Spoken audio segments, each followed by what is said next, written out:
got Iron Mike t-shirt right in the front row right here. Mike Tyson versus Jake Paul, July 20th, 2024. AT&T Stadium, one night only. On Netflix, which I think is fascinating. It's on Netflix. This is a sanctioned fight by the state of Texas. We haven't seen this before. They've usually been considered exhibition fights. This is a sanctioned fight. It's going to be 8 rounds, 2-minute rounds each. They're debating the size of the gloves. Mike Tyson, what an intimidating freaking human being. 58 years old. 56-6, 44 KOs. Last professional fight, 20 years ago. 2005. It was a TKO loss. He was the youngest fighter ever to win all 3 major heavyweight belts at once: IBF, WBA, WBC in 1987. Where were you guys in 1987?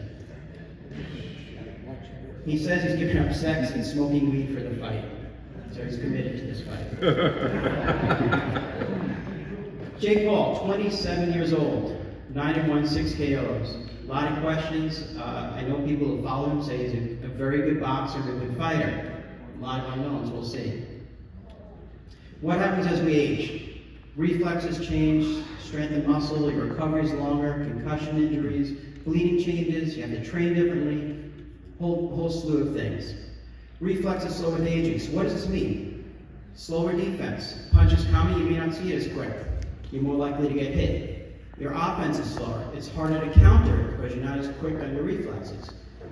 Training, practice can help reverse the slowness, but it's not going to completely reverse it. What happens to muscle mass? Starting at age 30 to 40 years old, we lose 3 to 5% every year. I have, but everyone else does. Reduced punching power. People say as you age, you still maintain your punching power. The literature says you don't. Training and eating well can help reverse this, but as we get older, we also decrease the amount of testosterone. For men, decrease testosterone. So what happens with testosterone? We increase both bone and muscle mass by having testosterone. When it goes down, you lose muscle mass, you lose bone mass. Testosterone also increases aggression, mood, and energy. You have lower level of energy. This decreases from age 30 on. People have used testosterone supplementation, and the question is whether it really helps or not has not been proven. There was just a study that came out this week that showed it doesn't help necessarily increase muscle mass as much as we thought. What happens to the heart? Heart muscle. So as we age, we go from faster twitch muscles to slower twitch muscles. You don't respond as quickly. The heart muscle becomes stiffer, less compliant. Our cardiac output, the amount of blood that we're able to pump out, decreases. The maximum heart rate for someone who is older is much lower than someone who's younger. So maximum heart rate, if we calculate it for a 50-year-old Mike Tyson, 167. For a 27-year-old, it's 189. So your heart's able to get the blood to the muscle, to your brain and everywhere else much quicker and much more efficiently as you're younger. As we get older, muscles don't recover as well. So there's less oxygen going to the muscles. So you're going to build up more lactic acid. When you work out, you feel that burn. As you get older, you get more lactic acid and less ability to clear it out quickly. So your muscles will fatigue. We'll see this in older fighters in the later rounds. They won't be able to do what they were doing in the early rounds. The brain. As we get older, you have fewer brain cells. We see this in our presidential election.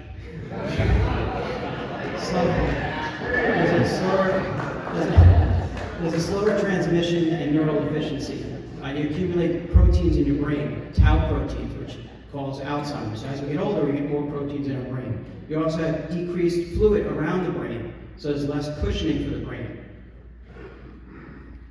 So here's a typical brain in the skull. Arteries in the brain get stiffer, so more likely to rupture, more likely to have a bleed as you get older. The cerebral spinal fluid around the brain decreases, so you're more likely to get a concussion. And here's an older brain versus a younger brain. So you see the big difference between the two. Bleeding. As we get older, our vessels get stiffer, so they're more likely to break or tear. So you can get bleeding not just in the brain, but peripherally. So we'll see ruptures around the body where you have more bleeding. Previous cuts, when we've all had our boxers, we've seen who have previous cuts, those are more likely to open. Scar tissue is not as good as normal tissue. So boxers who have been experienced have bleeding, they hit the same spot, more likely to open and bleed again. Training, as we get older, you require much more time to train and get your body back in shape. As we get older, we all get arthritis, pains in our joints. This is an x-ray of the knees showing arthritis in the knees. So in boxers, we see it in their hands. Muhammad Ali, I forgot the picture, but he has a great picture of his hands, and they're mangled at the knuckles. These guys are boxers, and their hands get damaged over time. So who are older boxers? Antonio Tarver, active boxer until 47 years old. He did one of his last fights. Archie Moore, until 47 years old. George Foreman, remember this fight? 48 years old, came back after a 10-year rest. Bernard Hopkins. Hopkins is unique. I spent some time with Hopkins at one of our conferences, and he always stayed in shape. He always ate right, never got fat, just kept himself always healthy, and I think that kept him relatively young and prolonged his boxing career. So at the fight, what are we looking at these older boxers? And these are not just guys who are 58, these are guys who are 40 years old, which you consider older boxers. I'll tell you one of my favorite quotes from, what was that show, The Contender. I worked on the show The Contender, and I was examining one of the guys who was trying out for the show, and he was 43 years old. And he said, I'm in great shape. I go, you're a little old for boxing. He goes, no, I'm in great shape. I said, you get annual exams? He goes, yeah, but not every year. I don't think he was trying to be funny, but it's just all right, so when we're looking at these boxers, are they adequately defending themselves? This is true in any fight, but especially an older boxer. Their hands dropping, their arms hard, they cannot defend themselves. They're not conscious of what's going on. Are they recovering normally? They got hit a couple times. Was there any signs of concussion? Check these guys between rounds. The cornermen, the referees, and the doctors, keep an eye on the older boxer between rounds. Are they getting it together? After the fight, concussion check becomes really important. Check their memory, like Dom talked about, Dr. Coletta talked about. It's important to check these guys and see for neurologic status. Look for signs of bleeding, intracranial as well as in their arms and legs, abdomen as well. And look for fracture and joint injuries, because as we get older, we're likely to fracture. So, devastating uppercut. I wonder at the end of the fight if we'll still be having the strength that we had at the beginning of the fight, so just something to watch. Always talk about neck injuries, so if a fighter goes down, protect his neck. We've all seen the fights where the referee or cornerman get in there and slap the guy around and say, come on, get up, you're fine. Protect the neck.